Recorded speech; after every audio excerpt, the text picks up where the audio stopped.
Quiero invitarlos a que tengan sus Biblias abiertas en la primera carta de Pedro. Daremos lectura a los versículos 6 y 9 del capítulo 5. Primera de Pedro 5, versículos 6 al 9. Comentarles que mi esposa y mi hija no pudieron venir este fin de semana porque tenían algunos compromisos familiares, así que yo me arranqué para estar aquí con ustedes, y porque también mi esposa le afecta mucho el tema de la contaminación. Entonces también preferimos que por esta vez se ausentara. Solo por eso, pero les mandan sus saludos.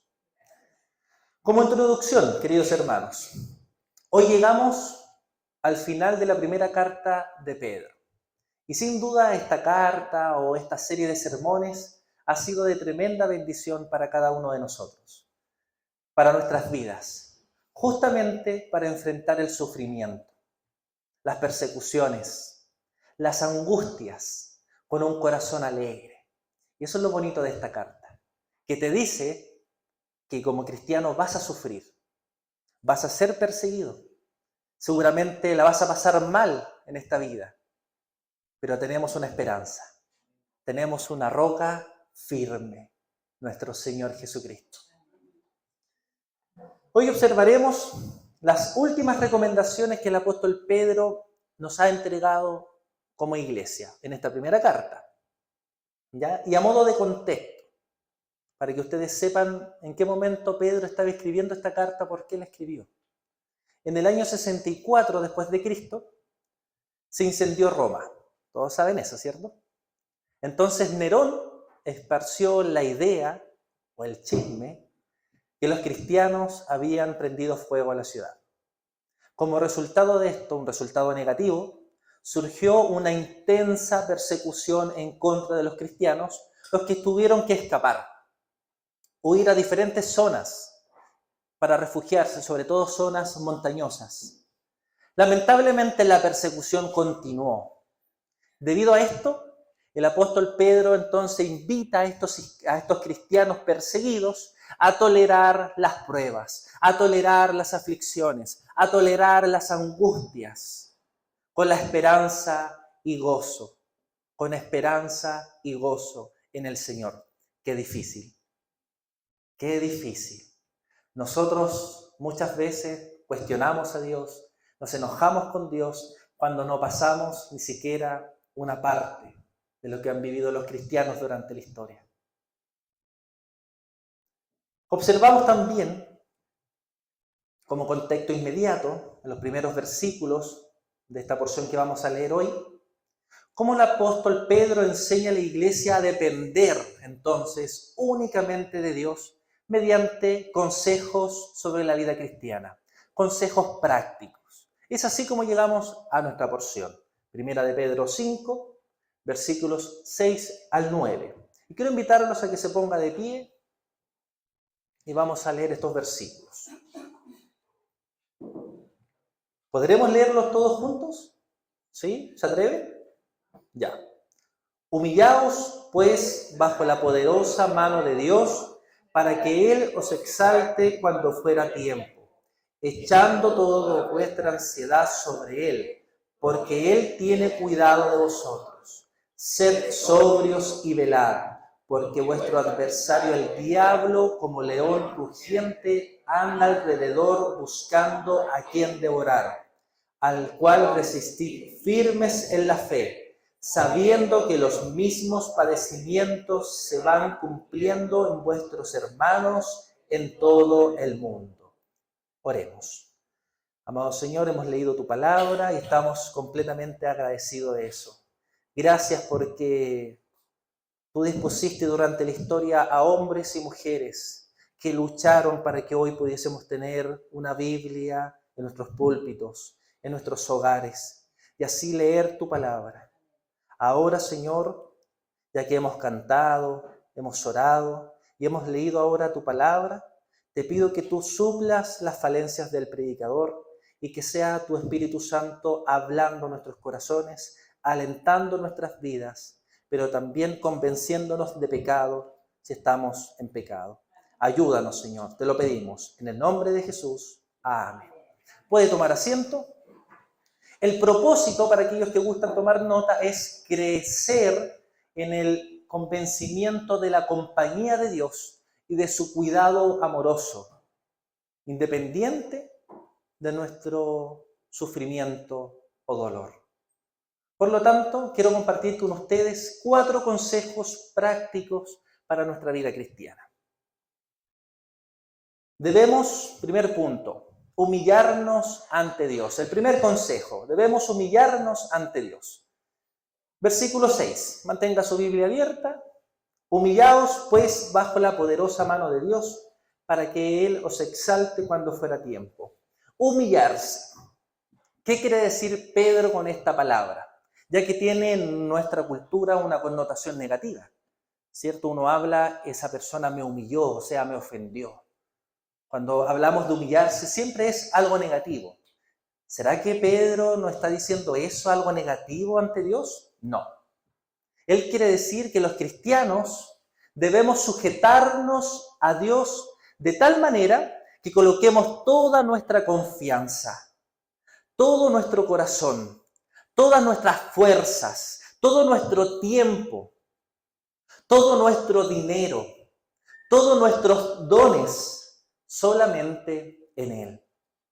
Humillarse delante de Dios es tener humildad. Esa es la otra palabra, la otra traducción. Humillación, humildad. En reconocer que Él es Dios. Y lo que implica entonces que Él sea el único Dios verdadero. Es saber, humillarse delante de Dios, es saber que Dios cuida de nosotros y quiere que dependamos únicamente de su buena voluntad. Jesús mismo demostró esta humildad. Aún siendo rey, ¿se acuerdan cómo entró a la ciudad? ¿Montado en qué? En un burrito. Jesús demostró su humildad y amor entregando su vida por nosotros en una cruz. Jesús demostró su humildad lavando los pies de sus discípulos.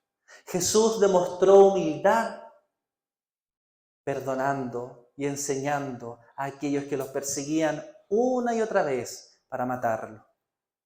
Nosotros entonces debemos ser humildes ante Dios, porque estar bajo la poderosa mano de Dios es lo mejor que podemos hacer.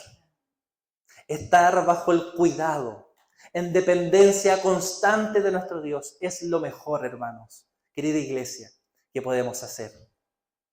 Y esta expresión, estar bajo la poderosa mano de Dios, es un lenguaje del Antiguo Testamento, una frase que se usa en su principio en el Antiguo Testamento, que describe lo siguiente: que Dios gobierna a su pueblo y que Él es el soberano de todo.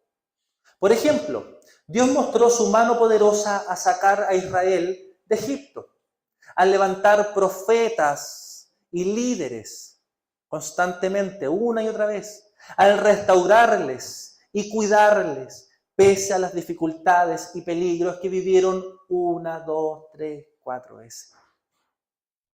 Pero también observamos este concepto en el Nuevo Testamento, donde vemos que Dios gobierna y guía a su pueblo, haciéndonos a nosotros crecer constantemente, expandir el Evangelio, expandir la iglesia en contra de toda maldad y persecución. Queridos hermanos, les tengo una noticia: nada ni nadie podrá derrotar a su iglesia. Nosotros podemos desaparecer a lo mejor, ojalá que no, pero su iglesia nunca, porque Dios ha vencido, porque Cristo ha vencido. Querida iglesia, humíllate delante de Dios. Es lo mejor que podemos hacer. Esta humildad tiene un doble propósito. Descansar, número 1, descansar en la mano poderosa de Dios, en su cuidado, en su voluntad, pero también que Él nos va a exaltar a su debido tiempo. Esa es nuestra esperanza. Esa es nuestra fe de que un día Él vendrá y estaremos con Él. Dadas las pruebas que los lectores del tiempo de Pedro estaban experimentando, todas estas pruebas en donde ellos estaban sufriendo, había un verdadero peligro de que perdieran el valor de perseverar fieles en este camino. Si bien Dios nos va a probar a los cristianos más allá de su capacidad, ¿cierto? No nos va a dar más peso del que podemos soportar. Nos podemos dar cuenta que la fortaleza humana tiene sus límites. ¿Les ha pasado a ustedes que ha llegado un momento en donde dicen no puedo más? Estoy cansado, no puedo con esta lucha, no puedo con esta enfermedad, no puedo con este problema en la familia. Las personas que quedaron sin casa a lo mejor están diciendo eso en este momento. No puedo más. Señor, ¿por qué? Por esto, Pedro alimenta a los lectores de ese tiempo y a nosotros y nos dice, Dios responde. Dios responde a tu humildad con exaltación, pero a su debido tiempo. Espera, ten paciencia. Si no es en esta vida, será en la vida venidera, pero hay una seguridad, hay una certeza. Dios no te dejará en tu tristeza para siempre, ni en tu dolor para siempre.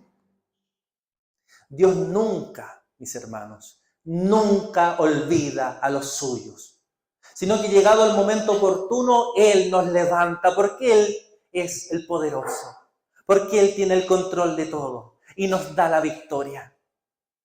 La exaltación que Dios nos da no es para que los demás nos sigan a nosotros como dignos de admiración, sino para vencer las pruebas y ser fieles a Dios y su palabra.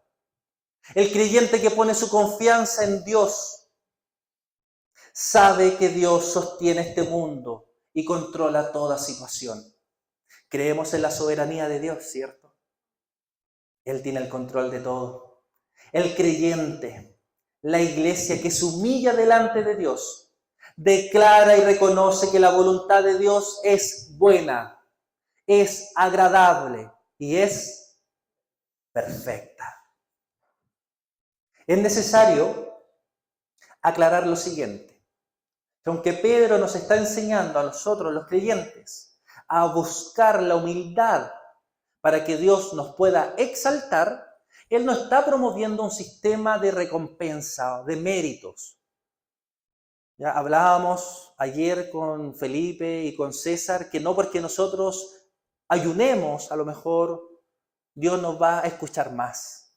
O no porque nos portemos mejor, Él va a cumplir con nuestros deseos y caprichos. Pedro no está enseñando esto. Lo que Pedro está diciendo es que debemos confiar completamente en el Señor y hacer notar que Dios, en el momento correcto, en el momento oportuno, en el que Él diga, responderá activamente. Pero también debemos considerar que la expresión a su debido tiempo se refiere al regreso de Cristo en su plenitud. Es decir, el apóstol Pedro nos asegura que podemos confiar totalmente en la palabra de Dios, porque nos invita a echar todas nuestras preocupaciones, todas nuestras angustias, todas nuestras debilidades, todo lo que te preocupa sobre Él.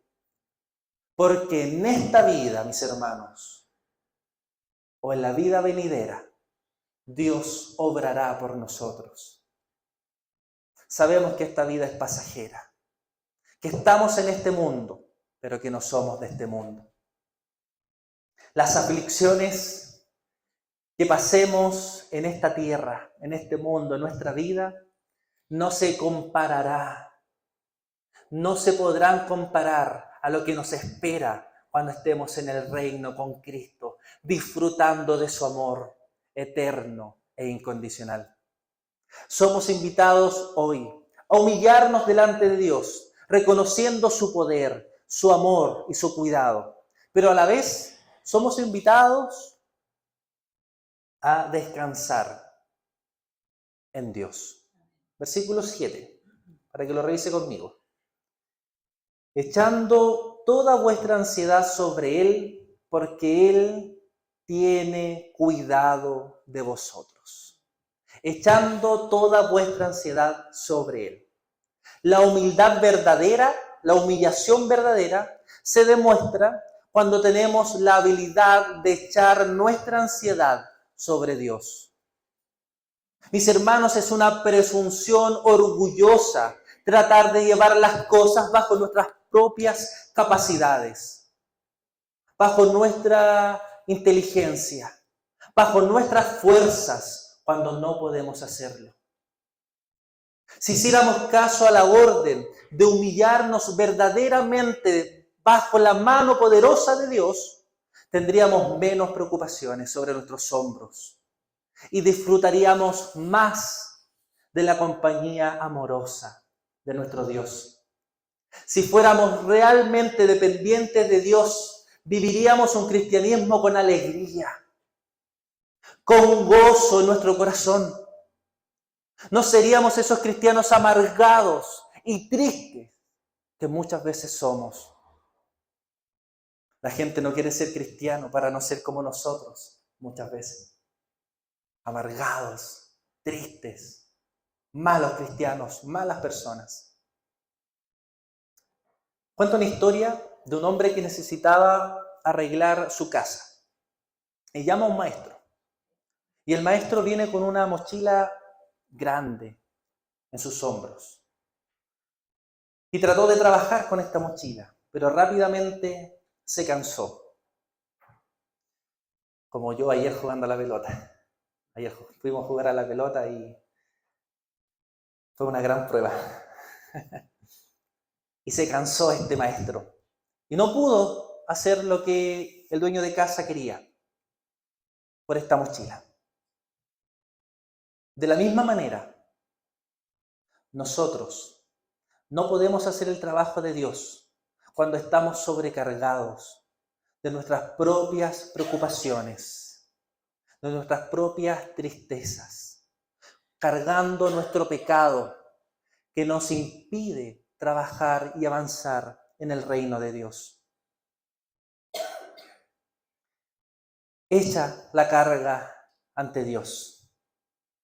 Y después, toma la carga del Señor. Toma la cruz, que es una carga fácil y ligera, porque no depende de ti, depende de Él. Querida iglesia, es momento de predicar el Evangelio. Es hora de salir de nuestra comodidad. Es hora de levantarnos de nuestras bancas y despertar. Nuestros corazones pueden estar diciendo, es que no hay dinero, Dios sustentará. Es que estoy cansado, Dios te dará la fortaleza. Es que no sé mucho de teología, Dios hará su obra. No depende de ti, querido hermano, querida hermana. No depende de tu conocimiento, de tu oratoria, de lo bueno que tú seas para transmitir el mensaje. Tú lo que tienes que hacer es ser fiel. Y Dios hará su obra. Hay mucha ansiedad que debemos echar sobre Dios, que lamentablemente no lo hacemos por un corazón que se cree autovalente. Ciertas preocupaciones como la codicia, la ambición, la popularidad, el dinero, las enfermedades, se evaporarían si confiáramos plenamente en la mano poderosa de nuestro Dios. Si confiáramos plenamente en Dios, estaríamos dispuestos a disponer nuestros dones, porque de Él es la iglesia. Si dependiéramos completamente de Dios, estaríamos siendo miembros comprometidos con nuestros diezmos y con nuestras ofrendas, porque echaríamos toda la ansiedad sobre Dios. Queridos hermanos, esfuércense, sean valientes. No teman, no desmayen. Dios está con ustedes. Nuestro texto nos dice, pon un poco de tu ansiedad o de tus problemas sobre Dios. Nuestro texto tiene la idea de aventar todas nuestras preocupaciones delante de Él, lejos de ti, al fondo del mar.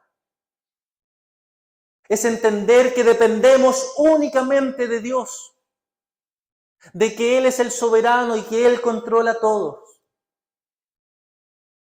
Las presiones, las cargas, nuestros pecados roban la concentración y el esfuerzo que le corresponde solo a Dios.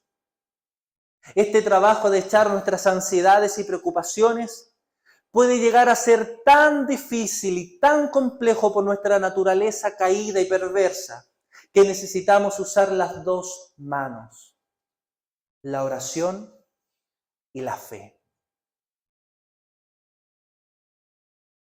Debemos empaparnos con la idea de que el Dios de la Biblia, el único Dios verdadero, es un Dios que cuida de ti. Es un Dios que está presente en la vida de sus hijos.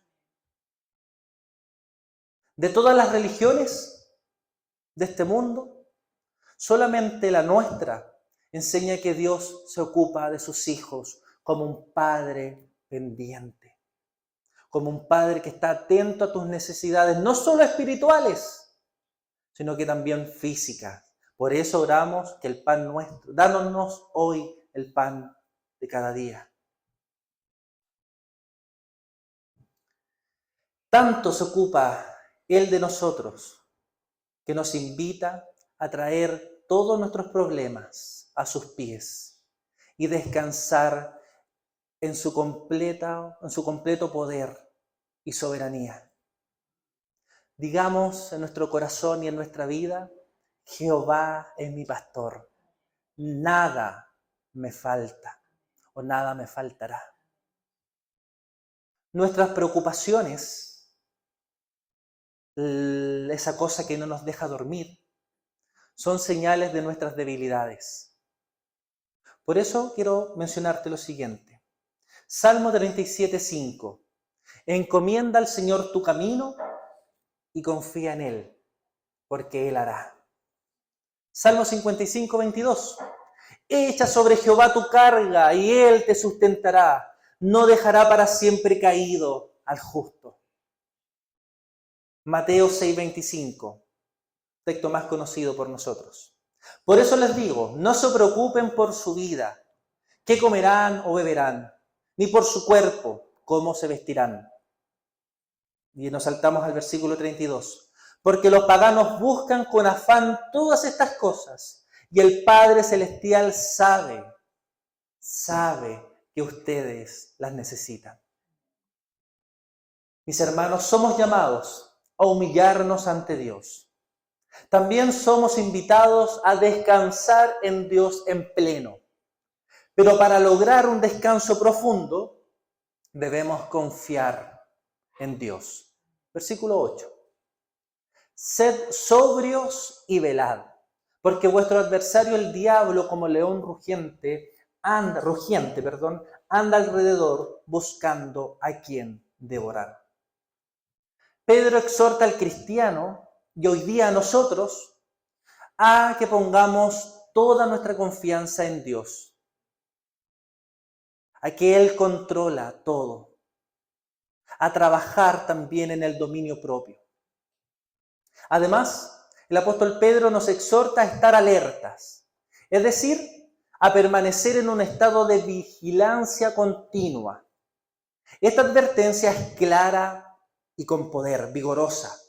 Sed sobrios y permaneced alerta, es decir, estén en guardia.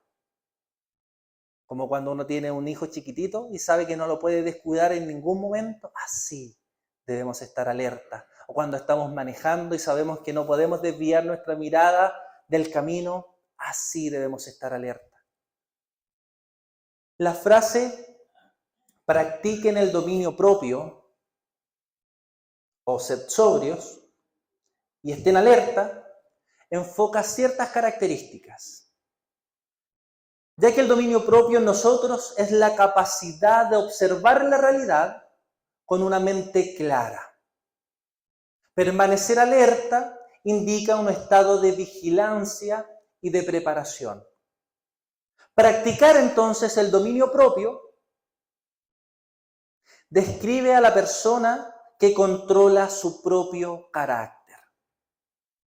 En tanto que estar alerta revela una prontitud, para responder a las influencias externas.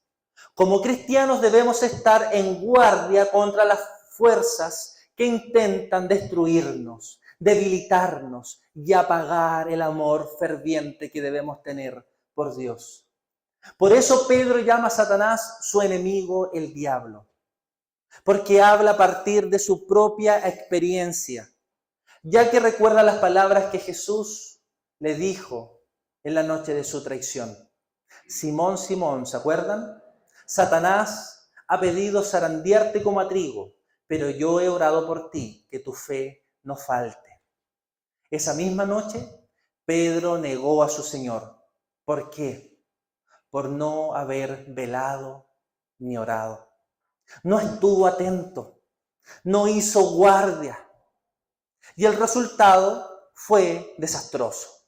Negó al Señor. Somos llamados hoy, entonces, a estar atentos, a velar, a cuidar la oración, a cuidar la lectura bíblica, a cuidar nuestra asistencia permanente y entusiasta a su iglesia. Somos llamados a confiar en el Señor pese a los peligros y aflicciones, porque el diablo anda como león rugiente. En toda la Escritura, solamente el apóstol Pedro describe a Satanás como un león rugiente que está al acecho, que está vigilando, está atento. Y esto debido a que él mismo ha sido testigo de su gran astucia. Por eso añade que es como un león rugiente buscando a quien devorar. Yo por un tiempo, sobre todo en la niñez, le tenía miedo a Satanás, porque pensaba que él tenía un reino llamado infierno.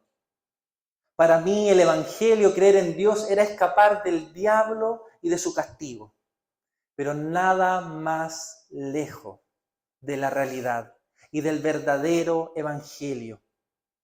Si nosotros nos quedáramos solamente con la parte, con esta frase, que el diablo es como un león rugiente buscando a quien devorar,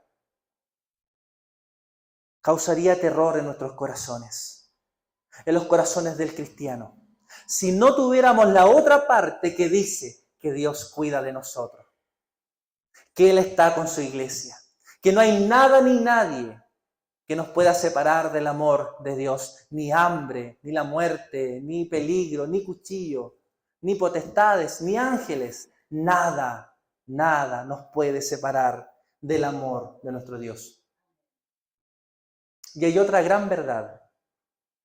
El cristiano, aparte de tener la protección de Dios, tiene algo que llamamos la armadura espiritual.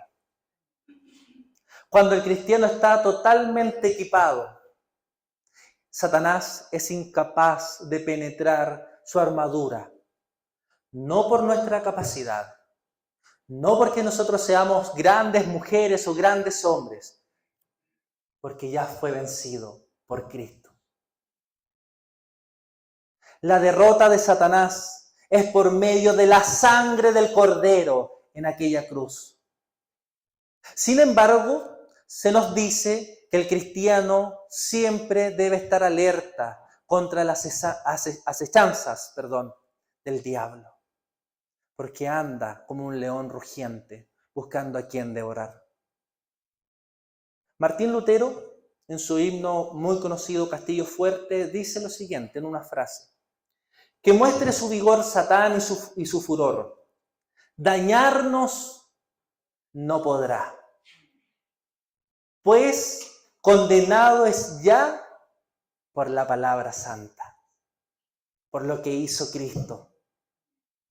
Por eso tenemos victoria, por eso somos más que vencedores, por eso nuestra seguridad con nuestra salvación es para siempre.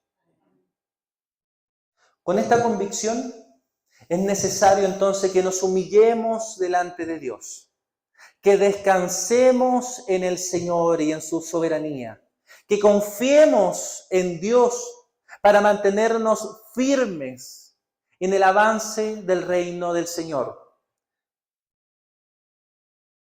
Versículo 9.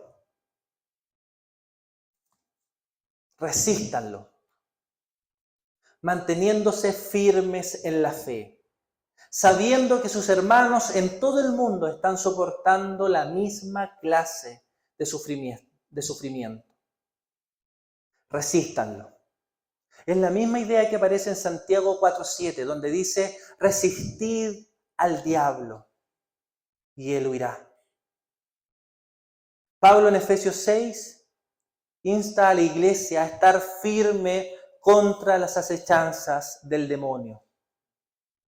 Para los cristianos, el estar alerta debe ser una tarea constante, una tarea activa. No podemos permitirnos dormir en el trabajo, desviarnos del trabajo. Debemos estar alerta. Pero surge una pregunta. ¿Cómo entonces nos oponemos a Satanás? Pedro dice, manteniéndose firmes en la fe. Y la palabra que traducimos como firme significa sólido. Es decir, en cuanto a la fe, el creyente debe estar sólido e inconmovible porque está parado en la roca, quien es Cristo. ¿Pero a qué se refiere Pedro con la palabra fe? Puede ser tomada en el sentido subjetivo de la fe, es decir, la confianza que el cristiano tiene en Dios, pero también puede tratarse de la fe objetiva, es decir, haciendo referencia a la doctrina cristiana. El contexto de nuestro pasaje hace referencia al conjunto de creencias, lo que llamaríamos nuestro credo. ¿Qué es lo que realmente nosotros creemos? Es así que el término fe tiene que ver con las enseñanzas de la iglesia cristiana y con mantenerse en la doctrina apostólica, teniendo a Cristo en el centro de todo. Los creyentes deben mantenerse firmes contra Satanás.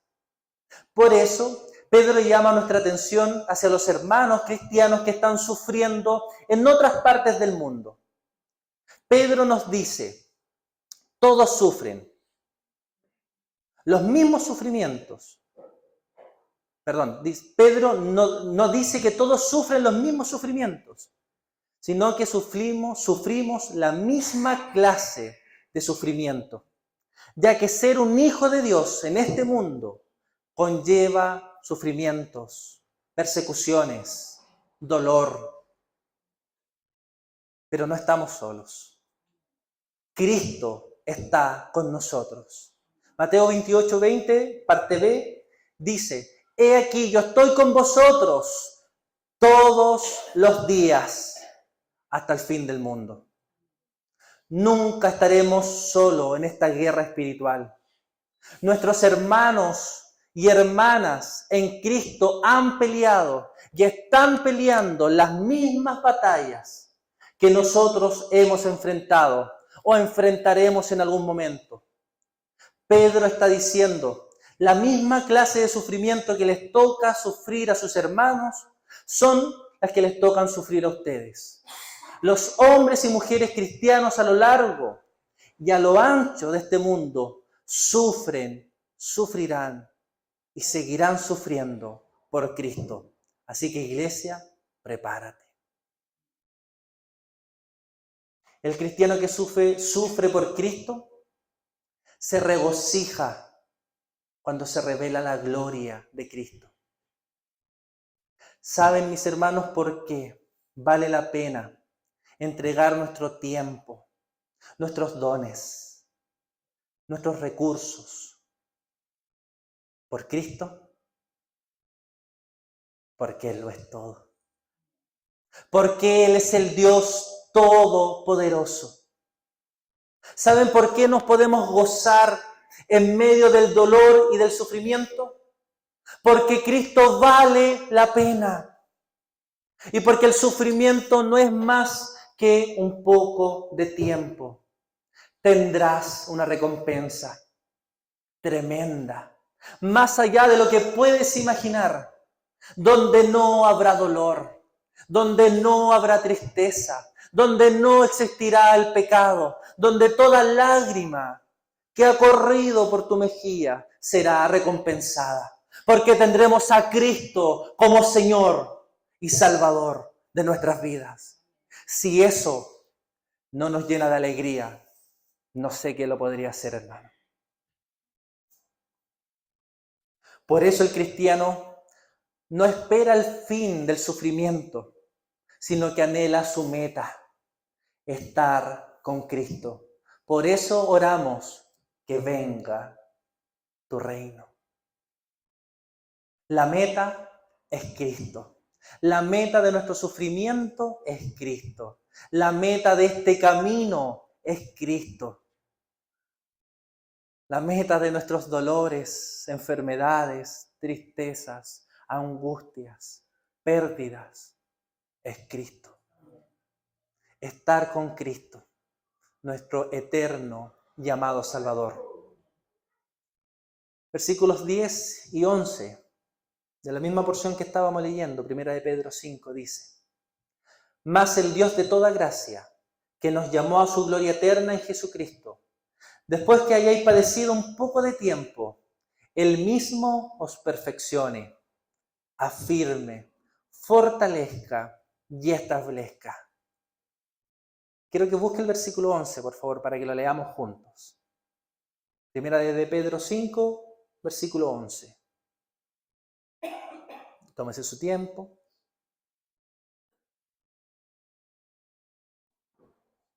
¿Lo tiene? Amén. Versículo 11 dice: A Él sea la gloria y el imperio por los siglos de los siglos. Amén. Concluyo con lo siguiente. Debemos humillarnos delante de Dios. Debemos descansar en Dios. Debemos confiar en el Señor. Y debemos mantenernos firmes ante Dios. Porque Él se merece toda honra, toda gloria. Porque todo es de Él, por Él y para Él. Que el Señor les bendiga. Oremos. Amado Señor, ante ti